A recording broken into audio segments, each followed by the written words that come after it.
Hey Rebels, my name is Matthew Barton. Welcome to the Rebellion Brewing Podcast. Any chance I'll get, I'll be bragging about the high quality crops and agricultural products from Saskatchewan. It's even better when we use them to make gold medal winning beers like Sun River Honey, located near Grandora, Saskatchewan. Today I'm sitting down with Aaron Comerford to talk all about his honey. So let's get into it.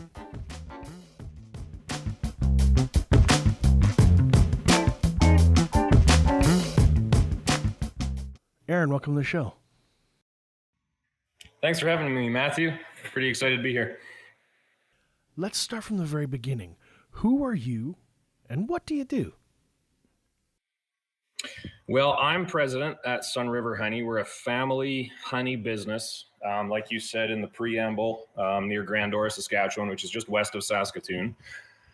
Like most family businesses, as president, that kind of means you do a little bit of everything. You're in the warehouse, you're in the processing plant, you're in the office, you're doing podcasts with Rebellion Brewing, you're doing a little bit of everything, and kind of jumping in wherever you're needed. I was looking online, I was reading a little bit about you, I saw a couple news articles, but in a nutshell, what is the Sun River story? Well, our parents started the business in 1997. Henry and Sarah are our parents. Shannon is my sister. Our parents started with a few hives, just getting into hobby beekeeping back then. And our mother, Sarah, got a job with a commercial beekeeper and kind of started learning the ropes, and mom and dad decided that a commercial farm, honey farm, would be something that they'd like to do.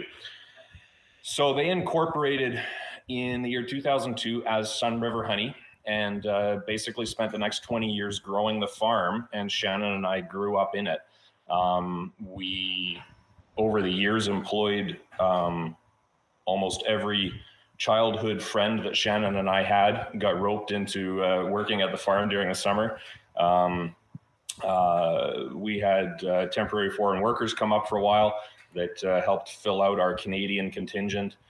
And we grew the farm up to 2,000 hives, which brings us to around the year 2000, right before 2019, 2000, right before COVID hit, actually. Our parents were getting ready to retire, and we had been expanding our packaging line and doing more and more packaging and more exporting to the United States and China. I'd gone on a few trade missions over to Asia and started developing some business over there.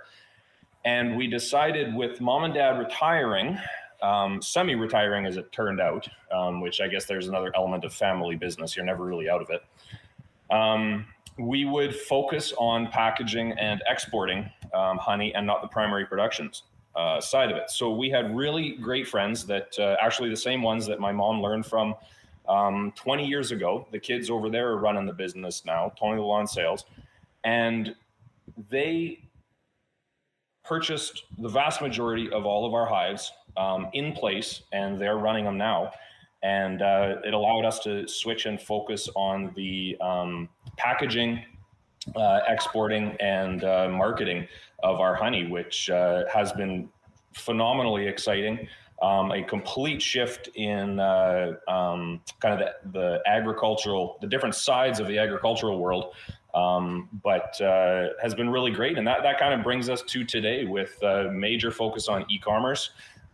We've got a national retailer kind of taking a look at us right now, and exciting things happening in China and North America. And I mean, Rebellion jumping on board with buying our honey for the Hoppy Pollinator brew is just, kind of the icing on top that I got to say, I don't think our friends have spoken about our business as much as when Rebellion started posting about using our honey. All of a sudden we're famous when Rebellion starts using our honey for for Hoppy Pollinator. So it's been exciting, and it's been really fun teaming up. From our perspective, we'll have guys come into the tap room with like an ice cream pail of honey, and they'll say, "Would you like to buy my honey?" Right. Is that it? And he's like, "Yeah, this is my whole harvest." And we say, "Well, we buy like oil drum size batches of honey at a time, and like our needs are so much greater than just needing a little itty bitty ice cream tub. Not to say his honey's bad, but we're just at that hitting that scale. So it's interesting to hear your business is evolving. Now, I wanted to circle back on what you said, where you were kind of saying how you'd gone through this change. What was that change? What happened to make you go from what you were like? I don't understand what you were doing before you went into packaging and jarring honey. Was it just like you shipped barrels and barrels and barrels? Yeah, and that was kind of the evolution on the business side, where we went from primarily shipping through brokers, and we were purely in agricultural primary production, and then we had a broker that would offer a price and we would sell it, kind of evolving to managing our own exports. So these are truckloads of drums of honey that we brokered our own contracts and sold direct to packers in the United States. And then kind of the next progression from that is you look at the volatility of a global commodity market like honey, where you're kind of riding that wave depending on where production is in Argentina and where US production is and what the needs are in Germany. It ends up affecting our pocketbook at our business west of Saskatoon and, little old Saskatchewan. And you say, how can you stabilize that?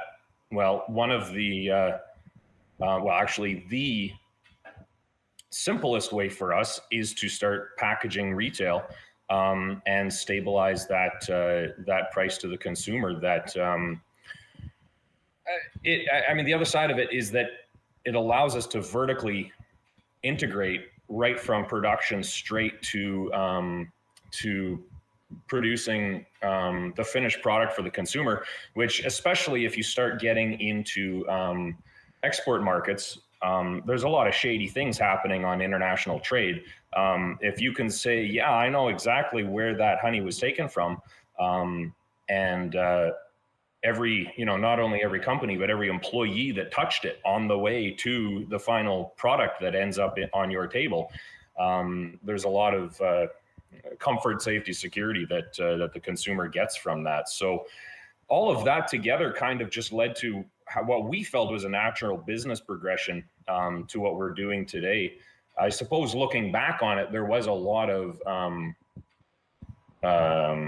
hand wringing, I should say, I guess, about, every time you take a leap, you're kind of going, is this the right leap to be taken? But, every single time we've taken those leaps throughout the growth of the business over the last 20 plus years, it's usually resulted in a lot more work than we anticipated, but in the end, we've been happy with where we ended up. So I think that was kind of the rationale for how that business side of things kind of progressed.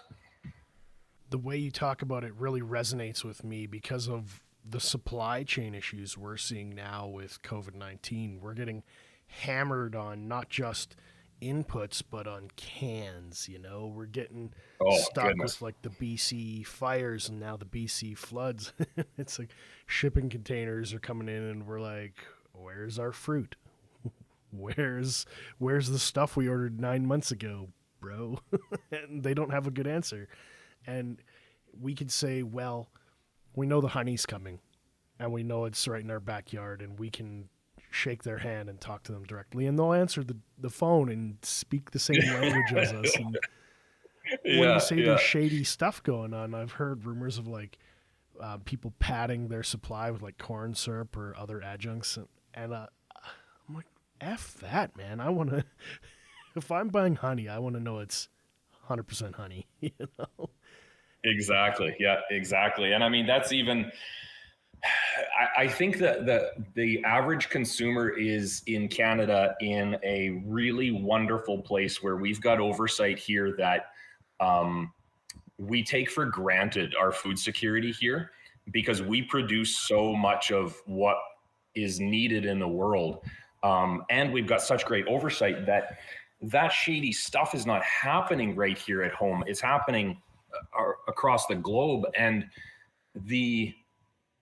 when we are exporting to China, just as an example, the mindset of the consumer over there is the polar opposite of here, where even from a retail perspective, you have product images that don't match, or across Amazon and your website, or you have a product image on Amazon that then when the consumer gets that jar, it's a slightly different version of the label, which I'm sure you guys are familiar with. Like, things go through iterations, and the consumer here goes, oh, well, it must be a different batch. That's fine.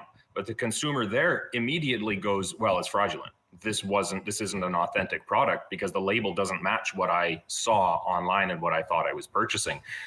There's been something shady going on in the warehouse. And I mean, that's even on the retail side of things. That's not even on the commodity side of things, where you have, truckloads of container loads of honey going into countries, and then 1.5 containers comes out of that country, and you go, well, where did the extra half a container come from?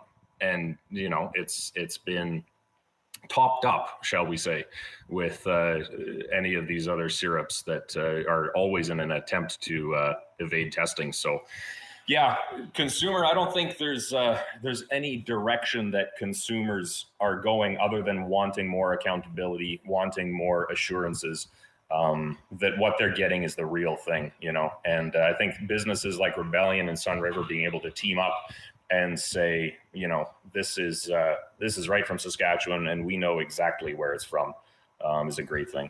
Well, tell me why your honey is so damn good. Tell me, what is it about the terroir or the geography? What are the factors that set your product apart from the other stuff? Yeah, this is something that, of course, we get asked quite often.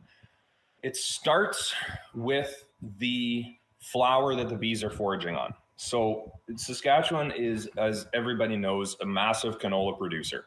And we have, along with that, a lot of areas that have alfalfa and clover. Canola, alfalfa, and clover are wonderful honeys. Canola in particular is extremely white and extremely mild flavored. It's nice and sweet, but it's very mild flavored and not off-putting whatsoever. The problem with canola honey is that it granulates, it crystallizes extremely coarse and extremely hard. So it's not typically used for a natural crystallizing, creamy, spreadable honey, because it crystallizes rock hard. And the obviously you've got a consumer problem where they're bending knives trying to get, like ice cream that's frozen too hard, trying to get it out of the jar.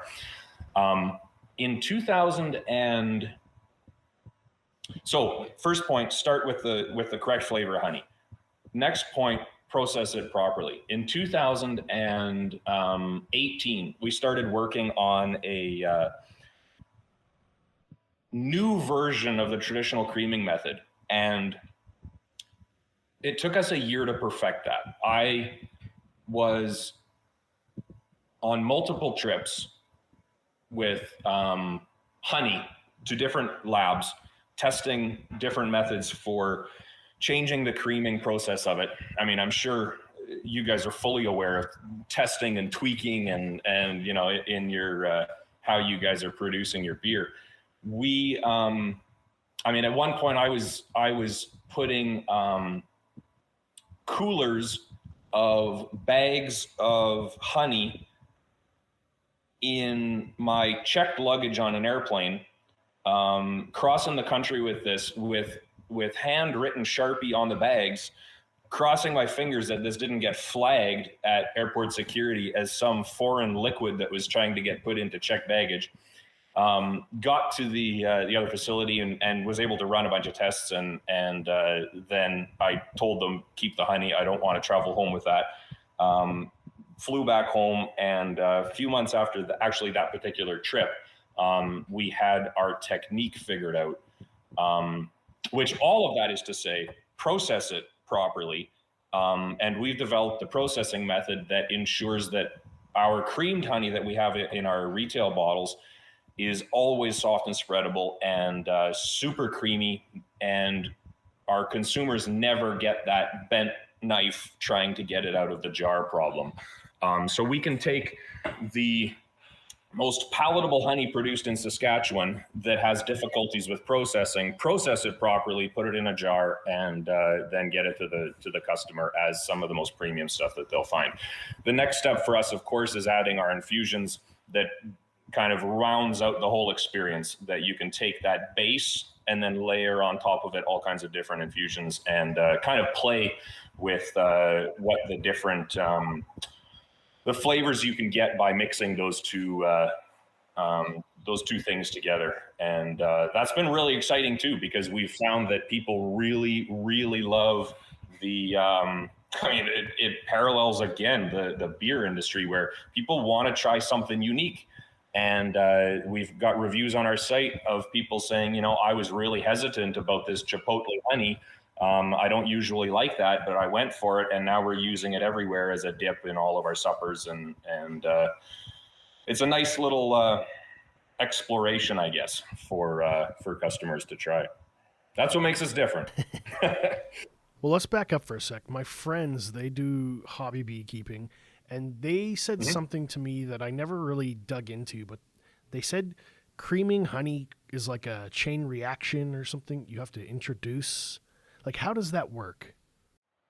So that the traditional creaming method, you take liquid honey and you take a fine grained honey. So this would not be canola honey. This would be something like alfalfa clover that naturally crystallizes very fine, and you seed it just like the chemistry experiment that so many of us did in high school with the salt grain, and then it grows crystals on top of it in a supersaturated solution of salt.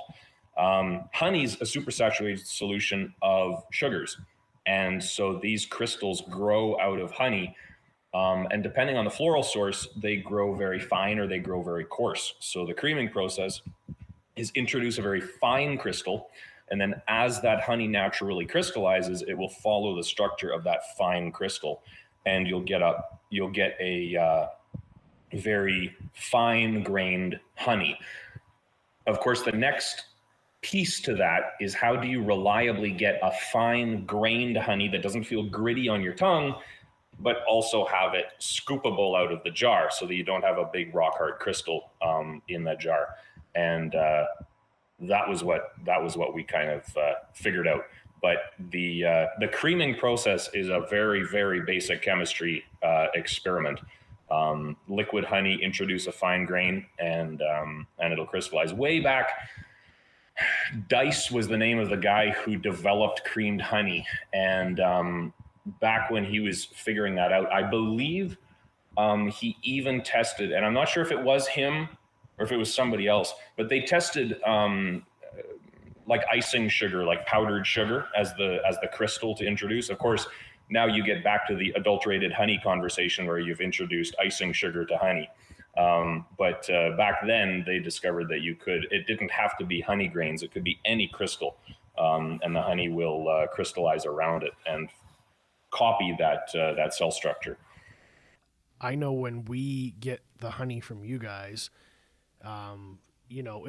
we're planning months in advance, and to get ready to brew it, we have to know 2 weeks in advance, so we can wrap a heat belt around the barrel, warm that barrel up. You'll walk by in the back and you can see, and you don't want to touch the barrel because it actually gets quite hot.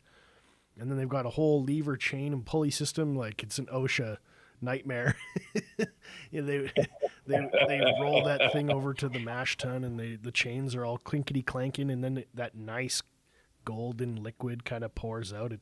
But it takes a while. Like there's this whole patience to it they need, and it smells so good when they're brewing with it. Like when you first crack open that drum too, and you can, that kind of rush sweet smell comes out of the drum with that freshly liquefied honey. Yeah, it's something to experience, that's for sure.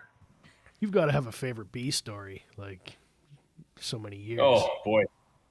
I don't know if I've got a favorite bee story, but I often get asked where's the most painful place I've been stung. And that one for me, well, I guess the most painful place was the center, I don't even know what you call it, on your nose, between your nostrils. There's that little rib of cartilage or whatever. Septum? Getting stung. Is that septum it's called? Septum. Yep, that's it right there. And getting stung right there, that venom hit right. I mean, it is such a sensitive location, and your eyes just start tearing up. As tough as you want to look, like it's fine. I'm doing fine, no problem. You've got tears streaming down your face, and you look like you're just sobbing because you got stung right there. For me, that's the worst place I've ever been stung. I'd say probably most embarrassing was when I was a kid. I must have been 13 years old. So I hadn't really developed much of an immunity yet to the venom in a bee sting. And I still swelled pretty good. And getting stung on my lip, there's so much skin there that my entire face swelled. And I looked like a stroke patient with my side of my face hanging down and all swollen up. And then, of course, I had there was some bowling thing or something that, with all my friends that I had to, no. It was, I think I was going back to school the next day or something. But yeah, just a nightmare. The bowling thing, I'm remembering, that was one of our employees at a bowling. He had the exact same thing happen to him, and then he was going bowling with his friends that night. And same situation, Of course, you've got something going on with your friends the next day after you get that happen. I've heard that certain hives can be really calm and really happy and nice, and you can like reach in and lift the bees out, like handfuls of them, and they just don't care. They're just chill. They're just hanging out. And then other hives are just angry, and they just want to get at you, and they just want to murder you to death. It is so true. And that comes down to the way that they've been treated. If you've got a skunk active in your bee yard, you know it. I mean, you can smell it when you come in, but the hives are ticked off when you go to open them up because they've had skunks scratching at the outside of the hive, and skunks actually eat honeybees, hey? So they scratch at the outside of the hive all night long, irritating those bees until the bees crawl out, and then they pick them up and pop them in their mouth and eat them. And so if they've been getting bothered by something else in the area, they're agitated. And then genetics. I mean, my mother ran our queen breeding program forever. She still does a little bit of contract work with queen breeding, actually. And she really worked to have our genetics very calm and gentle. I mean, if a hive was nasty, we didn't breed off of those queens because you're just creating more of that same problem, So there's no question. They've all got a personality. There's gentle ones and there's nasty ones, and you try to propagate the gentle ones. That's for sure. I remember reading a few weeks ago that basically that's taken us tens of thousands of years to figure out as humans. Like, we had honey before we had crops. It was like the original kind of like agriculture thing. And I was like thinking to myself, have humans been trying to mess with honeybees all the way along? Or maybe just the really mean honeybees just stung us to death and we died, and then that was it. Yeah, I have no idea. But I know the story about honey found in the Egyptian tombs that was still edible is another one that people always ask me about. That apparently they did find honey, and apparently it was edible. But I don't know if I would have eaten it, but apparently it wasn't going to kill you if you ate it. Yeah, honeybees and humans have been coexisting for a long time. And we know that they're a really huge integral part of Saskatchewan agriculture. So No kidding. when you're putting your hives out into the fields, is it contract with the farmers? Like they pay you to bring the hives out and say, I need to pollinate this field? Or is it more like you going to them and saying, I want to make some honey. Can I bring my stuff by your field? Like, how does that work? So it works different ways all across North America. There's kind of two streams to how beekeepers run their hives. The first stream is pollination, and that's contract pollination. And this is what is done hugely in the United States with the almond pollination is the big one. And beekeepers will put their hives on flatbed trucks and haul them all across the country into California for the almond pollination because it's so vital to the production of almonds there. And that's purely a contract basis. Almond producers need bees to pollinate, and beekeepers are paid per hive of a certain strength to have their hives in the almond yards ready to pollinate. There's some of that happens with canola seed production in Canada. There's other fruits and berries that are also pollinated, mostly out in British Columbia and out on the East Coast as well. And to my knowledge, anyways. The second, of course, is the one everybody's familiar with, and that's honey production. And that's the big one in Saskatchewan. And by far, the vast majority of beekeepers in Saskatchewan are purely honey production. And that is a beautiful symbiotic relationship between Saskatchewan farmers and Saskatchewan honey farmers. And old abandoned farmyards are absolute gold for beekeepers because you've got your shelter, you've got your access to the road, you can get your truck in to service your hives. And you've got great wind protection throughout the winter. So beekeepers are always looking for areas where they can put hives. And the farmer is usually thanked at the end of the year with a portion of the crop. And then any pollination or increase in production on, mostly their canola fields is not factored in at all. And it's really just, like I say, a beautiful symbiosis of the farmer can provide the space, the beekeeper can produce honey and make a living off of it, the farmer gets a bump in his canola production, and the farmer gets some honey at the end of the year. And it's really a handshake agreement kind of situation that, it just feels like Saskatchewan when you think about it. It's just, that this is a great spot for hives, and farmers by and large,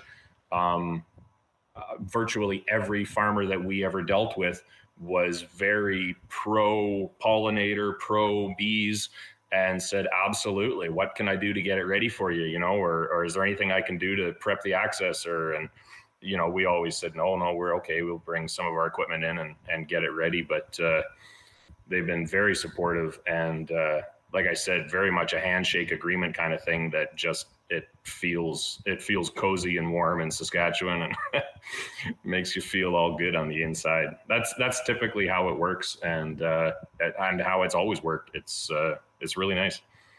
That's kind of how Zal explained it to me. I was like, how did this all go? He goes, well, went out there, talked, shook hands. Yep. And I know talking to Zal ahead of time, we had some missed connections with making sure that we got it to you guys in time to do the brew. But I guess we were planning way ahead of time, as it turned out. And, Zal said it's their, the driver didn't have time to pick up, so no problem. And, he'll be back up next week and no problem. And, it's, and then can you drop a check off when he comes by? And yeah, no problem. And, it very much Saskatchewan business dealing with Saskatchewan business, and let's just get it done and promote Saskatchewan products to the rest of the country. I will forever be screaming about how great our local stuff is. And when we won that gold medal, I was like, yeah, we won. And now I get to brag about all the ingredients that went into it. And it's so easy to talk about honey because people can put that into their tea and they can put it on their toast, and it's part of their lives. Like beer and honey are easy to grasp. It's harder to explain lentils. It's harder to explain what malting barley is. They're like, I don't know what that is. It's harder to explain hops. They're like, hopheads get it. They're like, oh, that makes my beer really bitter or juicy. But honey is just, there's no explanation needed. And it's got such a lovely reputation because it's just sweet and fun, like Winnie the Pooh style, you know? Yeah, exactly. It just makes you feel good. Where can people find your honey if they're in Saskatchewan? The best place to find all of our infusions is on the website and on Amazon. We've had a big push for e-commerce in trying to vertically integrate and do that direct to consumers. So e-commerce on the website, sunriverhoney.com, super easy to remember. And then they can check out Amazon if they're more comfortable with Amazon as well. We've got, like I said, there's a national retailer that we're talking to right now that we're excited about, but we still really want to push that vertical integration and direct to consumer that e-commerce allows us to do. And we've got some really awesome new box sets out there and all the new infusions that people can check out. Be wonderful. I already know what I'm going to do with my jar of chipotle Sunriver honey. I'm going to get some waffles. We've got a waffle maker at home. We're going to make some faux fried chicken, and we'll just drizzle on that honey, a little bit of heat and sweet with the nice crunch of all. Like, I'll get a little bit fatter, but it'll be worth it. Hey, we're heading into winter here. We can all use a little air. Well, Aaron, I want to thank you for your time today. Yeah, my pleasure, Matthew. It was an absolute pleasure, and we're super excited about the partnership with Sun River and Rebellion. Cheers. Cheers.